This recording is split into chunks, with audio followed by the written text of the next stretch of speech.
जय हिंद दोस्तों। MPPSC news bulletin में आपका स्वागत है। दोस्तों, दो महत्वपूर्ण न्यूज़ हैं। एक तो ये है कि पुलिस रेगुलेशन में संशोधन किया गया है, जिसके तहत प्रदेश में 160 डीएसपी के जो खाली पद हैं उनका प्रभार टीआई को दिया जाना है। इस प्रकार की एक ये न्यूज़ है। और अगला है दोस्तों कि मध्य प्रदेश के जो ईडब्ल्यूएस उम्मीदवारों को फीस, एज और इनकम लिमिट में नहीं मिली है राहत। इन दोनों को लेकर जो महत्वपूर्ण न्यूज़ है वो यहाँ पर आप देखेंगे दोस्तों। तो क्या है दोस्तों, ये पूरी न्यूज़ देखिए कि गृह मंत्री नरोत्तम मिश्रा ने बताया कि मध्य प्रदेश में डीएसपी के 160 रिक्त पदों का प्रभार टीआई को सौंपा जा सकेगा। उन्होंने बताया कि उच्च पदों का प्रभार सौंपने के लिए मध्य प्रदेश राजपत्र में अधिसूचना का प्रकाशन कर दिया गया है। इसी को लेकर ये न्यूज़ यहाँ पर अखबार में भी है दोस्तों। यहाँ पर आप देखें कि पुलिस रेगुलेशन में संशोधन, प्रदेश में 160 डीएसपी के खाली पदों का प्रभार टीआई को। दोस्तों, यहाँ पर आप देखेंगे कि प्रदेश में 160 उप पुलिस अधीक्षकों यानी कि डीएसपी के खाली पदों का प्रभार टीआई को दिया जा सकेगा। इस बारे में सोमवार को गृह विभाग ने पुलिस रेगुलेशन में संशोधन के आदेश जारी कर दिए हैं।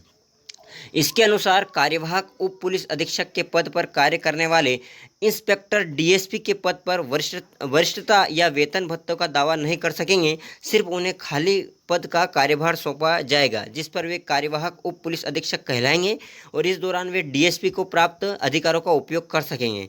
जब तक वे इस पद पर कार्य करेंगे, राज्य सरकार द्वारा जारी आदेश में स्पष्ट किया गया है कि डीएसपी के खाली पदों को भरे जाने की तत्काल आवश्यकता है और इस स्थिति में पुलिस महानिदेशक यानी कि डीजीपी को फीडर संवर्ग में सीनियर इंस्पेक्टर उपलब्ध होने पर उप पुलिस अधीक्षक के रूप में ऐसे निरीक्षक को कार्य करने के लिए कहा है। दोस्तों, आपको पता है यहाँ पर जो है, क्योंकि आपको पता ही है कि 2019 से लगातार आप देख रहे हैं कि यहाँ पर जो है डीएसपी का जो पद है वो खाली रह रहे हैं, क्योंकि आप देख रहे हैं यहाँ पर भर्ती ही नहीं हो पा रही है। एमपीपीएससी जो एग्ज़ाम लेती है, जिसके माध्यम से आप देखते हैं कि डिप्टी कलेक्टर है ना, या डीएसपी के जो पद होते हैं, तो उसमें जो है दोस्तों यहाँ पर जो है जो टीआई है उनको यहाँ पर बात कर रहे हैं कि उनको प्रभार दिया जाएगा। ठीक है दोस्तों, अब ये क्या, आपको क्या लगता है, ये सही है या गलत है? बहुत सारे लोग इसका विरोध कर रहे हैं, क्योंकि कहीं ना कहीं दोस्तों यहाँ पर जो है जो एमपीपीएससी के माध्यम से जो पहुँचने वाले हैं है ना, जो मेहनत करके परीक्षा देकर जो पहुँचने वाले हैं, उनकी जगह इनको लिया जा रहा है। तो अब देखो, अभी तो अपन देख रहे हैं कि आज के लिए, लेकिन क्या भरोसा कल जो है इनको स्थायी भी कर दिया जाए, तो फिर कहीं ना कहीं जो है जो तैयारी कर रहे हैं उनके लिए दिक्कत वाली बात है। तो दोस्तों, एक ये न्यूज़ थी। इसके अलावा आप देखेंगे यहाँ पर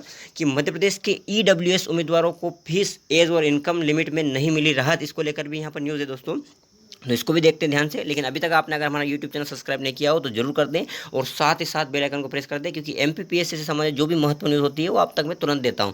दोस्तों, यहाँ पर देखेंगे ये ईडब्ल्यूएस से संबंधित महत्वपूर्ण न्यूज़ है दोस्तों। जैसे अब आपको पता है कि अभी हाल ही में राजस्थान सरकार ने ईडब्ल्यूएस यानी इकोनॉमिकल वीकर सेक्शन के उम्मीदवारों को फीस, एज तथा साथ ही साथ इनकम लिमिट व जमीन की पाबंदी पर शिथिलता प्रदान कर राहत दी है। इसकी पुष्टि खुद परिवहन मंत्री प्रताप सिंह खाजरियावास ने की है, लेकिन मध्य प्रदेश सरकार इस मामले में चुप्पी साधे हुए हैं, जबकि इसमें सुधार को लेकर लंबे समय से मांग उठ रही है। आलम यह है कि रिजर्वेशन कोटा लागू होने के 2 साल बाद कानूनी दांव पेच में उलझे हुए हैं, जबकि इतर ओबीसी वर्ग के उम्मीदवारों को बाकायदा राहत मिल रही है। यह विसंगति तब है जब दोनों के आरक्षण का आधार क्रीमी लेयर ही है। इसके अलावा इसमें दर्जनों जटिलताएं भी व्याप्त हैं जो इसके आवेदन प्रोसेस में अड़चने पैदा कर रही है। ठीक है दोस्तों, आपको पता ही है ऐसे हो रही है अनदेखी। अगर एमपीपीएससी की बात करें तो वर्ष 2019 एवं 2020 में आयोग द्वारा राज्य सेवा एवं राज्य वन सेवा सहित अन्य पदों के लिए जो नोटिफिकेशन जारी किया गया, उसमें ओबीसी रिजर्व कैटेगरी को आधी छूट के साथ फीस एवं उम्र में रियायत दी गई। वहीं ईडब्ल्यूएस के अभ्यर्थियों से पूरी फीस के साथ उम्र में कोई राहत नहीं दी गई थी। तो ये एमपीपीएससी से संबंधित था। और पीईबी में भी ऐसा हुआ है।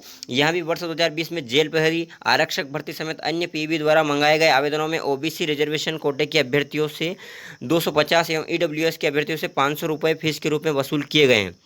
वहीं उम्र में भी कोई रियायत नहीं दी गई।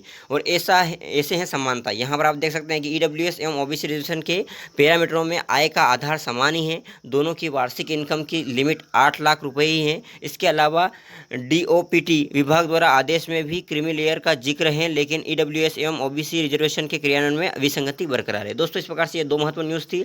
अब आप इन दोनों के बारे में कमेंट करके बताएं कि क्या आपको क्या लगता है, यहाँ पर क्या ईडब्ल्यूएस को के जो उम्मीदवार हैं उनको भी फीस और एज और इनकम लिमिट में जो राहत नहीं मिल रही वो मिलनी चाहिए। और दूसरी बात, यहाँ पर आप देखेंगे कि जो गृह मंत्री जी जो हैं उन्होंने जो बताया कि मध्य प्रदेश में जो डीएसपी के जो 160 पद जो रिक्त हैं उनका जो प्रभार है वो टीआई को दिया जाए। ये आपको क्या लगता है, ये सही है या नहीं है? जो भी आपकी राय है वो कमेंट करके जरूर बताएं। और आगे इसी प्रकार के महत्वपूर्ण अपडेट पाने के लिए अगर अभी तक आपने हमारा यूट्यूब चैनल सब्सक्राइब नहीं किया तो जरूर कर दें। ठीक है दोस्तों, जय हिंद, जय भारत।